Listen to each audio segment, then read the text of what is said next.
Welcome back to the Astrocast. I'm your host, Drew. Today is Wednesday, October 2nd, 2024. New moon is upon us. I hope you've all been well. I certainly have. It looks pretty darn clear out tonight. So clear, in fact, I might have to get that scope out tonight because, man, oh man, it's looking clear. And when it's new moon and that clear, it's hard to resist. It was super clear out the other night, but man, I was exhausted. It's rare when I'm so tired that I can't get the scope out, but it was one of them nights the other night, especially when it's new moon, considering the last few months that we've had. It's difficult to pass up on nights like that, but you know, every once in a while, we all get beat down and tired. And sometimes, you know, it just is what it is when your body says, nope, there ain't much further you can go. And that's where I was the other night. That was not the case Saturday, though. So Saturday night, we had a lot of crazy stuff happen in North Carolina over the last week. You have probably heard about Hurricane Helene and all of the absolutely terrible damage that it's done to the western part of North Carolina and all of our mountain towns. It's really a horrible tragedy what's happened there. And we're going to talk a lot about that throughout today's episode. But Friday evening was all day Friday really was really crazy in Charlotte where I live. So just so you know, we are more towards central North Carolina, and depending on what part of the mountains you go towards, it can take you maybe an hour to get to the mountains, 2 hours, 3 hours, depending on how far north and how deep you want to go into the mountains. But like Asheville, for example, which is probably one of the most devastated popular areas, is about 2 hours away from my home. But me and my wife are perfectly fine. Just in case anyone is wondering, we didn't have any damage to our property. Really in Charlotte, we just had a lot of power outages. And most of the power was restored within the day. And then, you know, people in surrounding counties, unfortunately, had to deal with power outages up until yesterday. A friend of my wife's power was out. But power outages are nothing compared to the devastation that we unfortunately are seeing a lot of people having to deal with. So I actually just messaged a friend of the show, Brad Panovich. He's a local meteorologist here in Charlotte, North Carolina, and he has done a lot of incredible work on gathering donations that are being sent into the fray, if you will, to make sure that relief gets to people who need it. And I wanted to ask him what the best charity would be for, you know, if people wanted to donate the help. Because I know a lot of charities out there have frivolous spending habits, where, you know, you donate and 60% of your money goes to pay some CEO's salary. And I would never ask anyone to give to a charity like that. So I'm going to wait to hear back from him while we record the episode. And when I do hear back from him, we will come back to that topic. But for now, Saturday morning, I woke up and I got up really early. I got up around 3 a.m. And you guys might be able to guess why I was waking up at 3 a.m. on Saturday if you've been paying attention to the astronomy news as of late, or if you listen to last week's show. I was on the hunt for C2023 A3 Suchunen Atlas, which is the comet of the week. Well, actually, it might be the comet of the decade, but when I say comet of the week, I mean flavor of the week. Everybody's talking about it right now because it is indeed putting on a little bit of a show worldwide.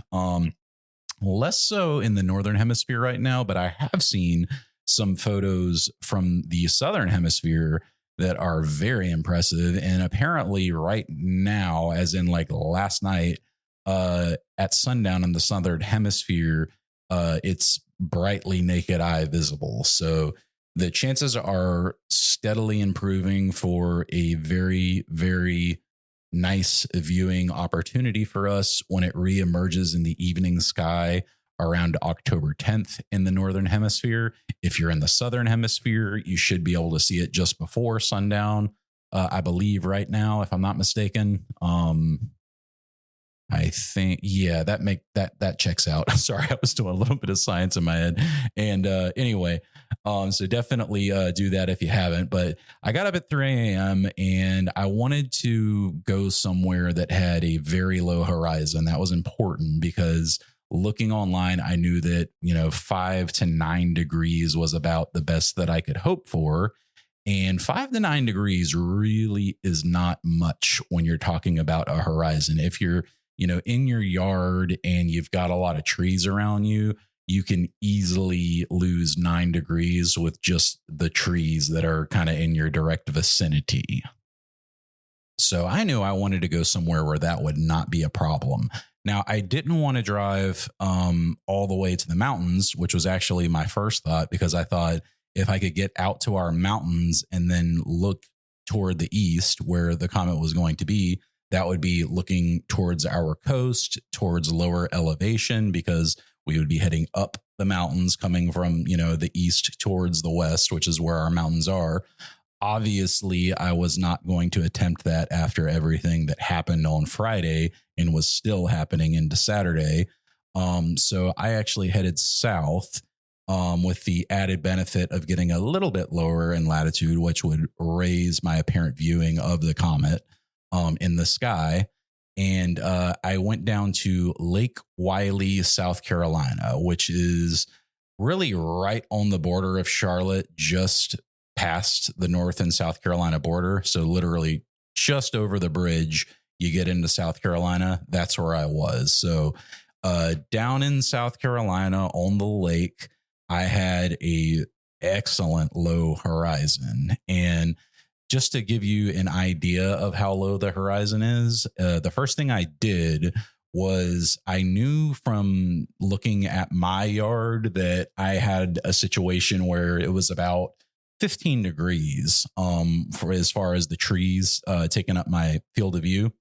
And an easy way to tell how many degrees are being taken up in your view of the night sky, if you don't know, there is a trick that you can do with your hand to measure the degrees in the sky.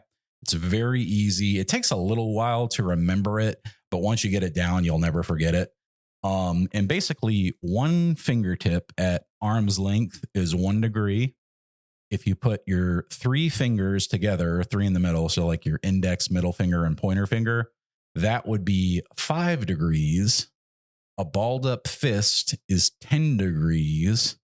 If you do the devil horn, so like your pinky sticking out and your thumb sticking out, that's 15. Well, going upward, so like kind of pinning them upward, that would be 15 degrees. And then sticking them out would be 25 degrees. So in with your pinky and thumb would be 15 degrees. Sticking them out is 25 degrees. And it's a rough estimate. Obviously, people have different sized hands and different length fingers, but generally speaking, that'll give you roughly, 1 to 25 degrees. So I already knew, like I say, that I had about 10 degrees just by balling up my fist, putting it at arm's length and seeing that my fist was, covered up entirely by the tree, or my hand fist covered up the tree entirely, rather. And when I got down to the lake, I could see that just 1 finger on the horizon covered up all of the trees because of the lake going out so far into the distance, and then the trees being relatively low after that long distance of lake. Just 1 finger covered up all those trees. So I knew that anything higher than 1 degree should be visible if it's bright enough. Obviously, you've got a lot more atmosphere and light pollution and everything else to deal with when you're at an altitude that low. But as bright as this comet supposedly is, I figured, okay, I've got a pretty good shot here. I was actually really surprised. I picked a good spot. I found it on Google Earth. I did a trick that I do a lot. And if you're a longtime listener of the show, you may have heard me talk about it a few times. Basically, using a combination of Google Earth and light pollution map, I wasn't looking for particularly dark skies for this one, although I know really dark skies could have produced an even more incredible view, obviously. But being that I was photographing the comet and not trying to really see it with the naked eye, if it comes back in October and is as bright as we're all hoping it's going to be, then I will absolutely head to a truly dark sky site in the evening. But for my purposes, the photography was fine. I just wanted to get a good photo of the comet, and I would be happy. So I got out there probably about 4 o'clock in the morning. It took me about an hour. I had packed up pretty much all of my gear the night before. Like I say, I found the spot on Google Earth. It was at a boat landing, so really big parking lot, and luckily not one street light in the whole parking lot, which was awesome. So not a lot of light, very dark area. There was only a tiny sliver of a crescent moon out because we were just about to new moon. This was on Saturday, the 28th of September. And it was, first of all, it was gorgeous when I got out there. It was crystal clear skies. Orion was high up. Mars and Jupiter was out. That beautiful small crescent moon was hanging in the night sky, and it was just gorgeous. And I was out there at 4 o'clock in the morning. It was super quiet. It was kind of funny. Some kids pulled up at like 5 a.m. and I think they, how will I put this? They went and consumed some narcotics at the end of the dock, and I'll just leave it at that. And then they hopped back in their truck and left, but they didn't bother me at all. So let them, do what they're going to do. Kids are going to be kids, right? So anyway, that was the only interaction that I really had outside of one that I will tell you about in a few minutes. But I brought my ASI Air 135 rig. So my Rokinon 135 rig that has an ASI Air, an electronic autofocuser, and the ASI 294 MC Pro camera, which is a cooled astronomy camera, and then the Rokinon 135 millimeter focal length lens. And then I also brought my Canon R5 with the 70 millimeter lens. And then I also brought my Canon R7 with the 100 to 400, or actually, is it a 100 to 500? Yeah, 100 to 400 lens. Sorry, it's the non-L version, 100 to 400 RF lens. So I didn't know if I'd want more than 70 millimeters of focal length for the wide field shot that I was going for, but I knew that I wasn't going to have a whole lot of time. So swapping lenses was not something that I was interested in doing. I brought one tripod, well, two tripods technically, because obviously I needed one for the 135 rig, but then I brought a secondary tripod that I could put the actual cameras on, standalone cameras, to take the photos of the comet with. I ended up mainly using the R5 just because the glass is so much nicer on that, and it's got a lot more resolution. The R5 does. It's 60 something, or 45 megapixels rather. A lot of resolution on that camera, and it's just gorgeous. So anyway, I was sitting there and, anticipating taking photos. I exposed on Rosette and the Cone Nebula for probably, nearly 2 hours. Because, like I say, I got there at 4. I got set up pretty quickly. I didn't really run into any issues with my setup. I did stop exposing a good 45 minutes before I knew the comet was going to rise. And I'll tell you why. You probably already know why if you're experienced, but I'll tell you why in a minute. And that was really cool because the 135 is so wide. I was actually able to get the Rosette Nebula and the Cone Nebula in one frame, which was awesome. So I was taking, I think I was in live mode and I was doing 60-second stacks and saving every frame. Whenever I'm waiting on something, I always like to do live mode, but also save each individual frame. You may or may not know that, but in live mode on the ASI Air, you can pick a target, you can still set auto guiding, you can still dither, and you can still save every individual frame just like you would in plan mode, but it'll live stack all of the images for you. So if you want something to kind of entertain you while you're waiting around for another target to come up, that is an excellent option. And it's cool because you get to see the detail come out as you wait. So that's what I did.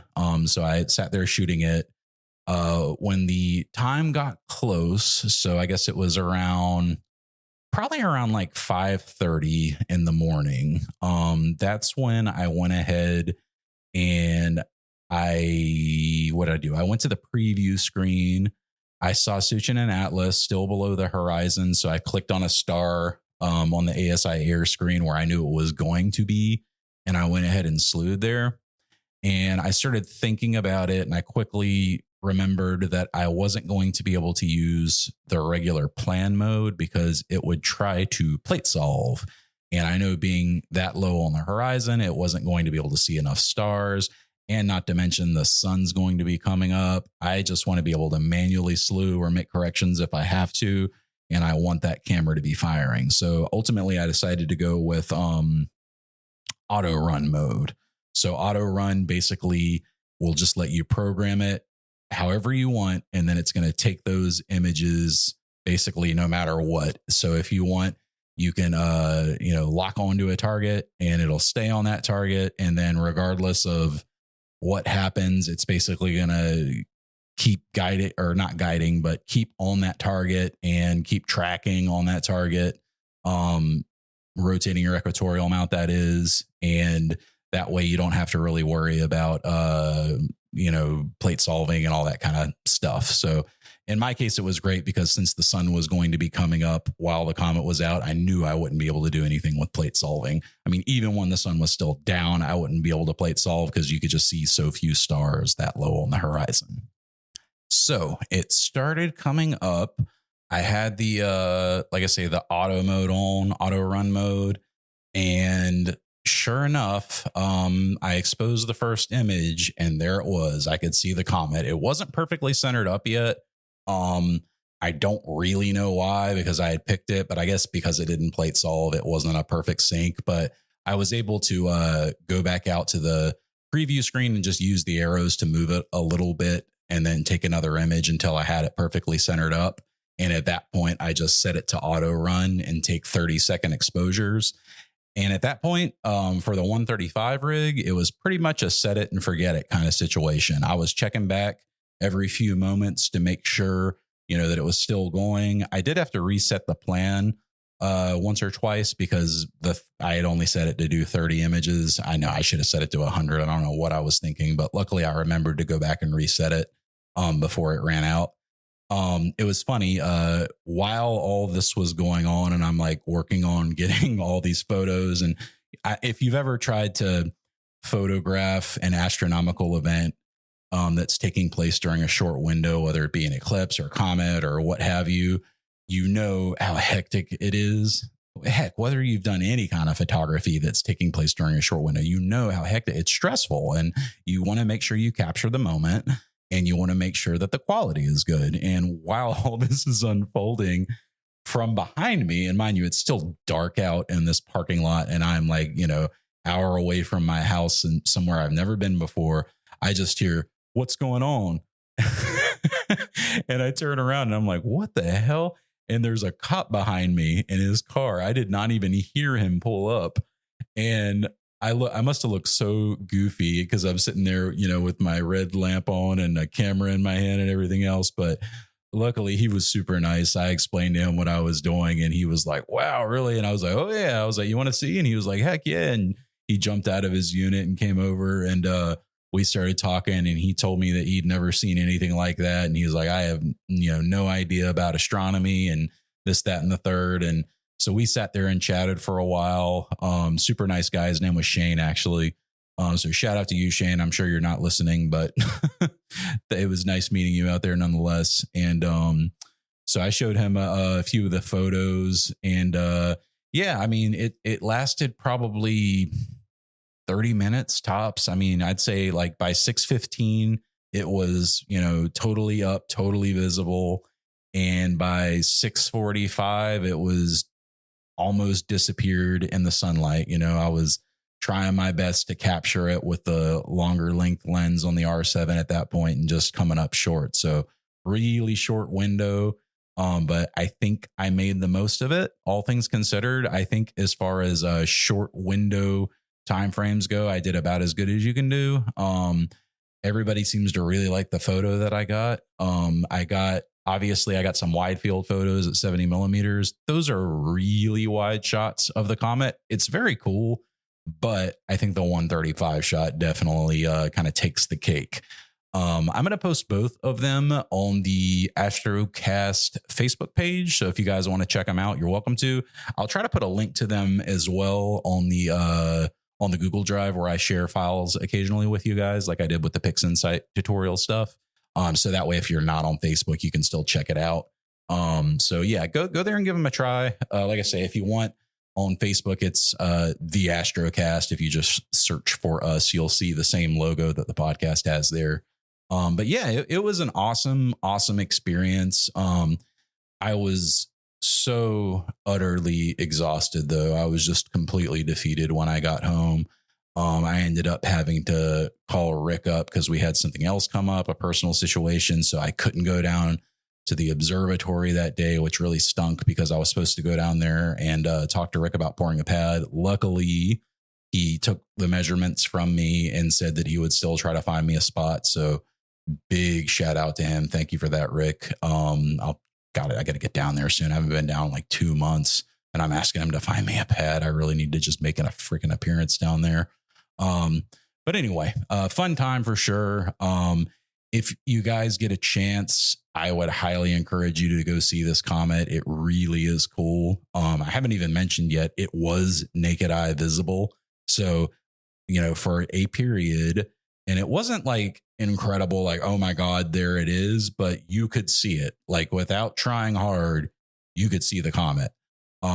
So it looked like a fuzzy patch and you could see a little bit of the tail. So that was really, really cool because I haven't seen anything like that. And I don't know how long, probably Hale Bopp. I mean, I didn't see Neowise like at all. So probably Hale Bopp was the last time I actually saw a comet with my own eyes, in the night sky.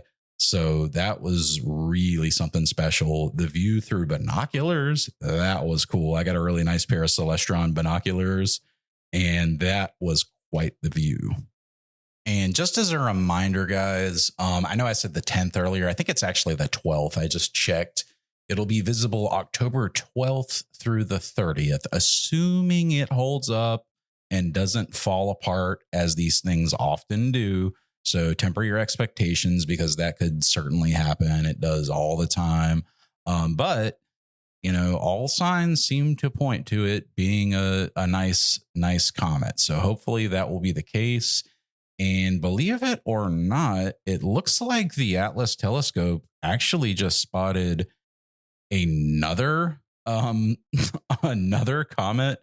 It's provisionally designated A11 BP71.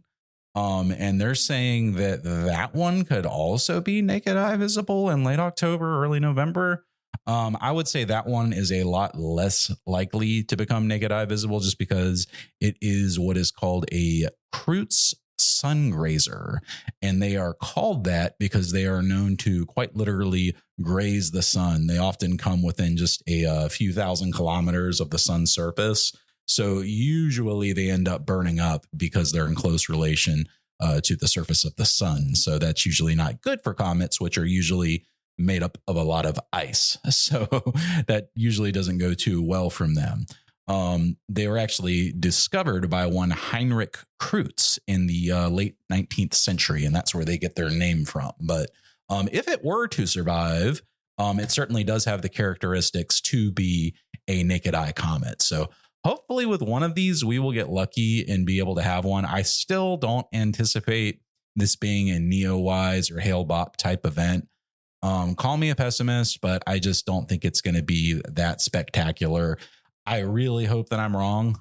It would be incredible to be wrong on this because nothing would make me happier than for all of us to be able to witness an incredible naked eye comet for a couple of weeks in the fall. But we'll just have to wait and see because you never know what's in the cards with astronomy. I mean, we all kind of figured the way that, everyone has been talking that Corona Borealis star was going to go nova by now. And I don't even know from my yard if I can even see Corona Borealis anymore, because I'm pretty sure, it's nearly under the horizon just after sundown right now. All right, not quite below the horizon just after sundown yet. It's still a good 45 degrees up at this time of the night, which is around 7:45 p.m. So not quite that low yet, but give it another month or so and it'll be there. So I don't know how likely it is for us in the Northern Hemisphere to see that event take place, but we'll see. You really can't predict what the stars are going to do, regardless of what any news site may or may not tell you. Don't believe everything that you read. So yes, comets are awesome. What have you guys been up to lately? What have you been shooting? Are you starting to get into the winter targets proper? I'd love to see some of your images. If you guys want to tag me in any of them, you can always use the hashtag the Astrocast on any social media. I mainly am on Instagram, although honestly, I don't know how much I'm going to keep posting photos on Instagram, because it seems like nobody really cares about photos on Instagram anymore. It's all about reels and videos, and I occasionally make reels or videos, but I just wish there was a place for photography sharing. I did see that there is a new app for astrophotography photo sharing. I might have to look into that and see how it's doing, because I know I met the guy who did it on, I think he's actually a listener of the show, if I remember correctly. I'll have to check into it, but it looked interesting. It looked like a pretty cool app. Actually, you know what? Let me check and see. All right. That app is called Picastro. One word, like Picasso, but Picastro. So Picastro. Give it a try if you'd like. I'm actually installing it right now, and I am also going to check it out. It looks like a curated app for astrophotographers, made by an astrophotographer. So that is pretty freaking cool. I got to say, it looks pretty awesome. So shout out to the creator. Well done. I definitely think there is a need for said app in the community. Obviously, we do have forums where we can post our photos to. Astrobin certainly comes to mind, but this is a mobile-centric app. Astrobin, for me, when I think of Astrobin, I think of browsing from my desktop PC. It would not occur to me to upload one of my photos to Astrobin from my phone. I don't know why. It just wouldn't occur to me to do that. So give it a try. Pick Astro. Maybe it's the next best thing in astrophotography.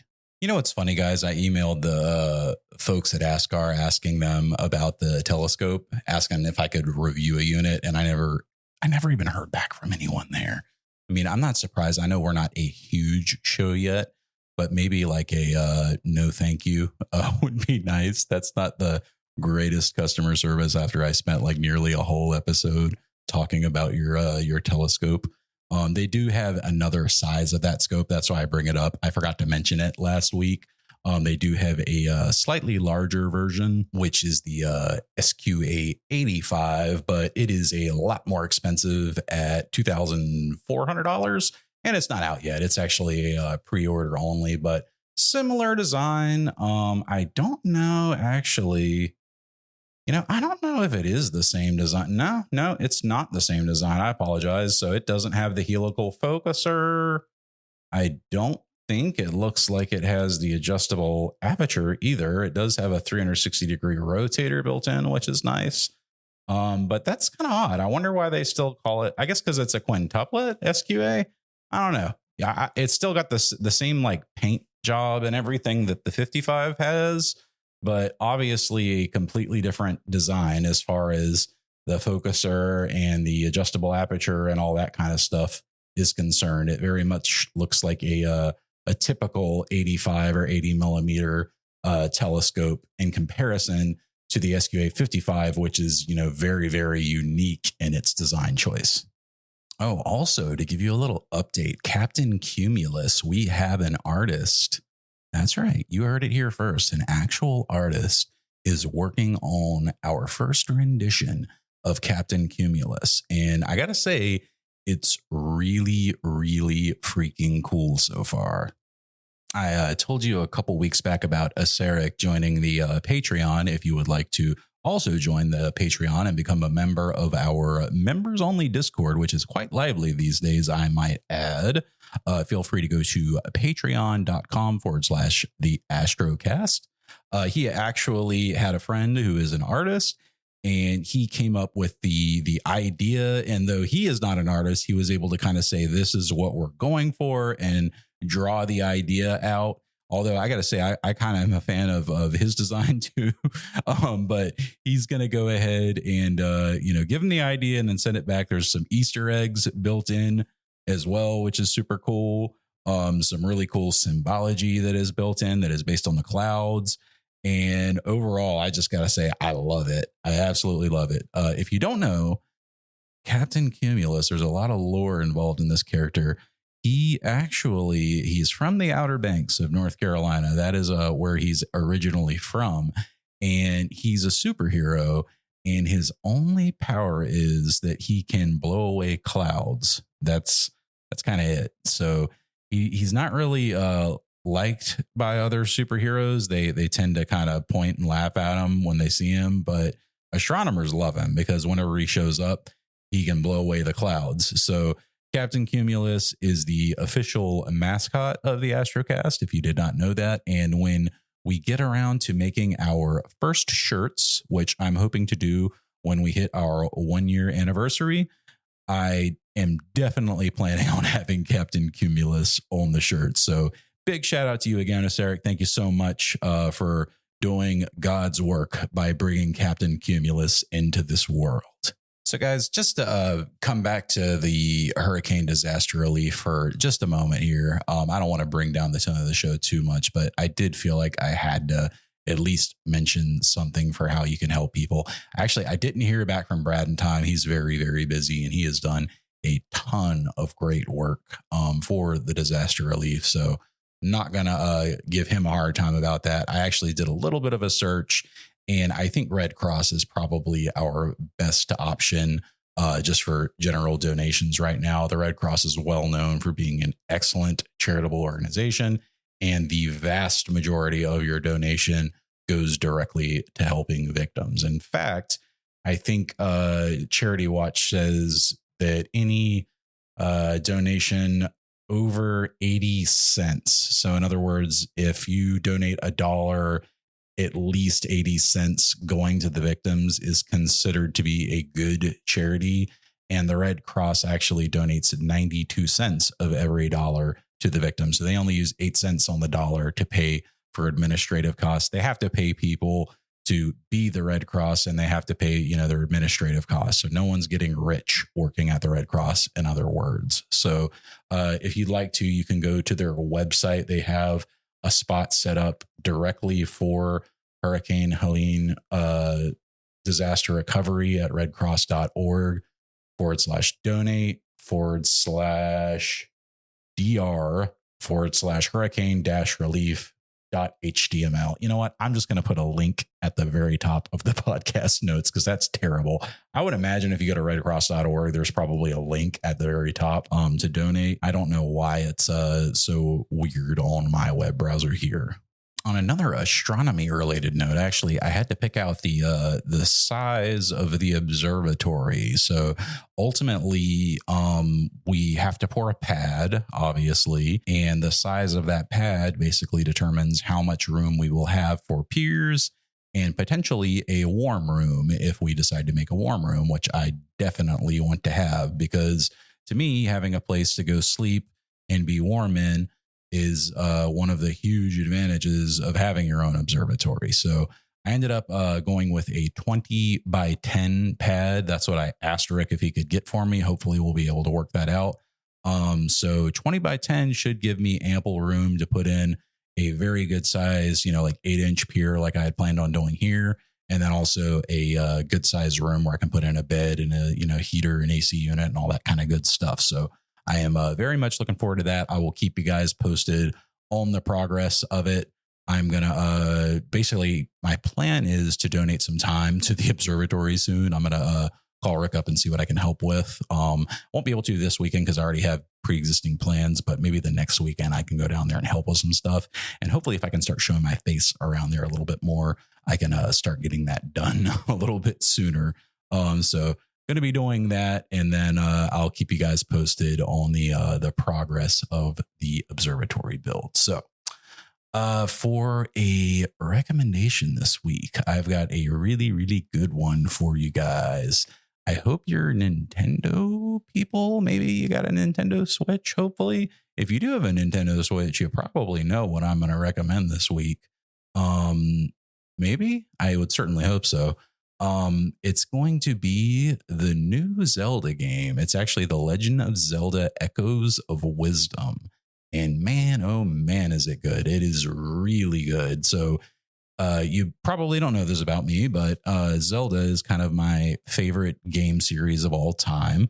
The first game that I ever beat as a child was A Link to the Past, which is the Super Nintendo Legend of Zelda game. I remember playing the original Zelda, the gold cartridge on NES, but I could never beat that game. I wasn't old enough or smart enough to beat it when I was a kid. I remember drawing maps out on paper for how to get to places. And I remember getting several of the tools, but I was just never able to beat it as a kid. But A Link to the Past, oh yeah, I beat that. I've probably beat that game more than any other game that's ever existed. So flash forward, 25 years later, A Link Between Worlds came out on 3DS, and that was essentially a sequel to A Link to the Past, because you went back to essentially the same Hyrule. It was the same layout of Hyrule, still an overhead Zelda game. Very, very, very good game. It was on handheld, but every bit as good. Well, maybe not every bit as good as A Link to the Past, but a worthy successor, I would say. So Echoes of Wisdom is very much in that vein.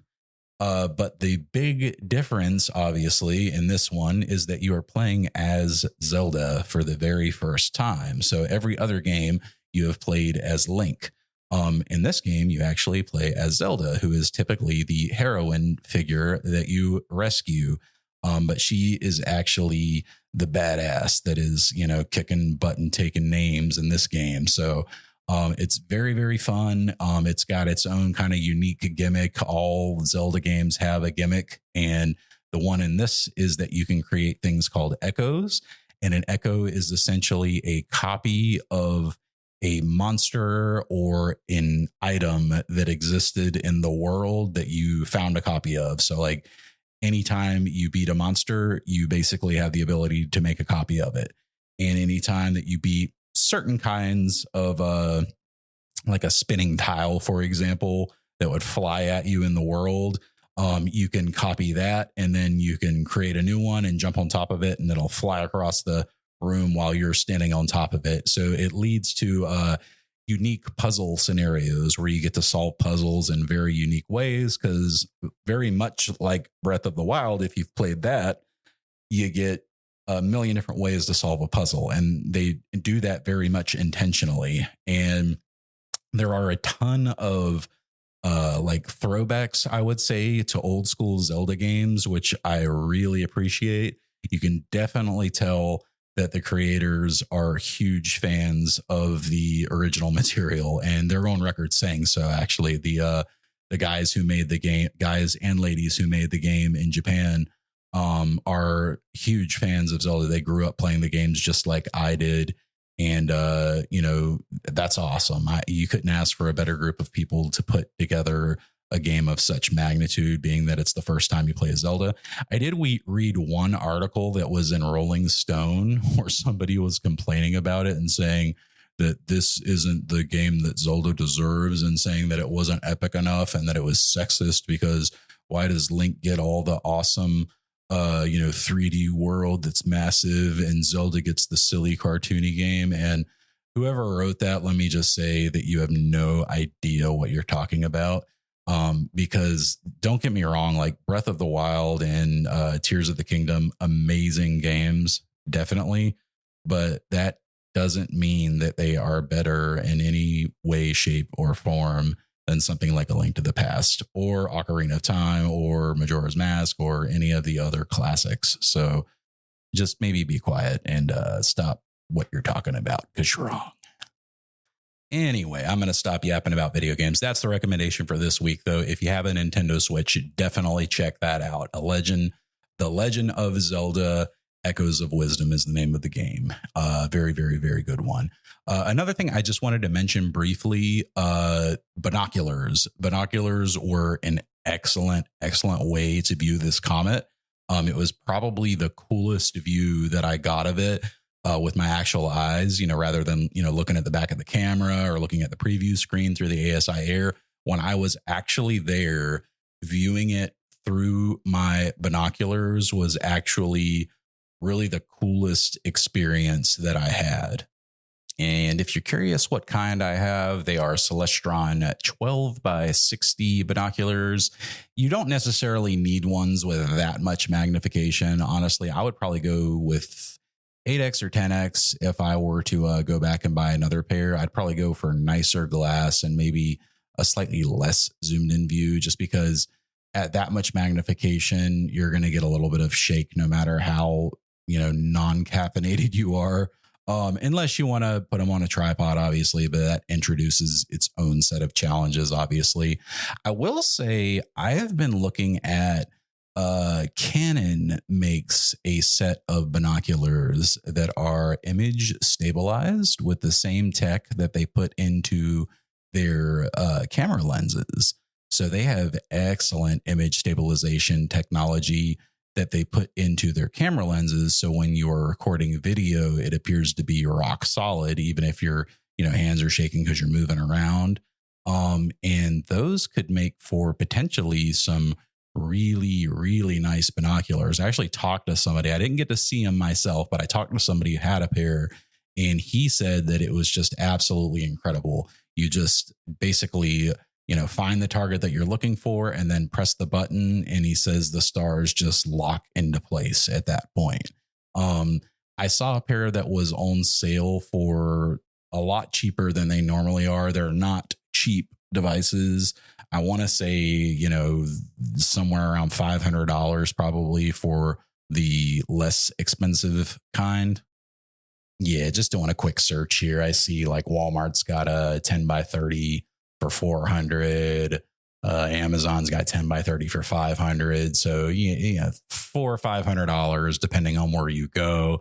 And then obviously from there, it only goes up, depending on if you want to get more magnification or the higher quality models, you can get, well over $1,000. But, for $500, binoculars are definitely a big investment. I will say keep your eyes on that space just in general, because with all of the augmented reality stuff that is coming out, I know that there is a company that recently introduced some very, very cool augmented reality binoculars. And one of the features that they are claiming to include is going to be a star map. So it's actually a combination product by Unistellar and Nikon. They're called the Envision binoculars, and they are claiming to be able to, basically plate solve when you look at the stars and then tell you what you're looking at, which, isn't really that crazy of a claim. Thinking about it, I bet you somebody could homebrew something like that relatively easy. They probably wouldn't be able to put it in nearly as sleek of a package as I'm sure Unistellar and Nikon will be able to, since they, make hardware like that for the longest time. But I guarantee you that, since the technology is already there, somebody could definitely figure out how to do it. But very, very cool that that's on the way. So, if you were to take something like that and then combine it with image stabilization technology, you could have a real home run on your hands.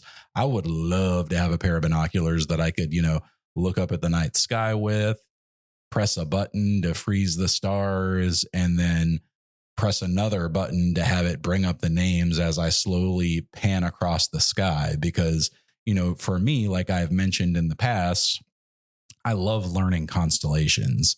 And if you could show the actual lines of constellations while you're looking through the night sky, how incredible would that be? Or like asterism lines, for example, like the Teapot or, the Pleiades, these types of things. Point them out. Maybe you could even have nebula overlays. I mean, you could really get wild with it if you wanted to. So the possibilities are there. Hopefully people will buy them, because if nobody buys them, then they're not going to continue making it. That you can be sure of, unless it's like a really fancy tech demo that they just want to throw a lot of money behind to show what they can do, regardless of whether it sells or not. But generally speaking, astronomers like us, we tend to be nerds who want to spend money on the best technology possible. And I could certainly see myself having a pair like that. So if you're listening to this episode and you're, this far in, you probably could too. So guys, that's just going to about do it for us this week. I greatly appreciate everybody tuning in to listen. I mentioned joining the Patreon earlier in the episode. I'm not even going to ask anybody to join this week. If you wanted to give a $5 to anyone this week, I would ask that you give it to the Hurricane Helene victims, because they really, really, really need your help more than I need $5 right now. I can promise you that.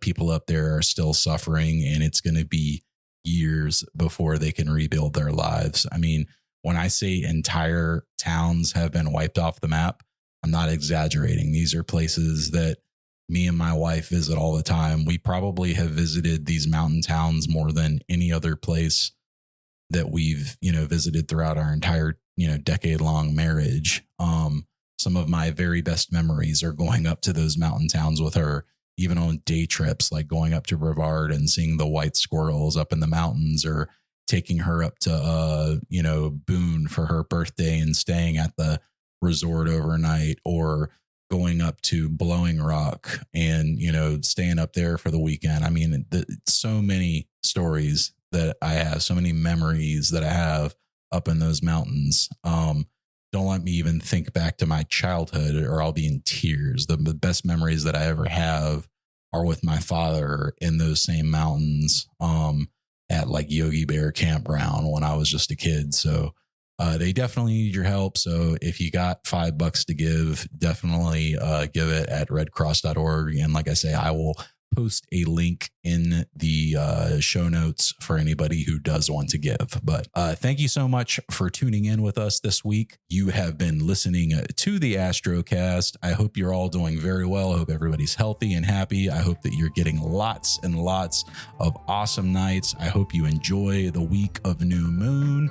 And most of all, as always, clear skies.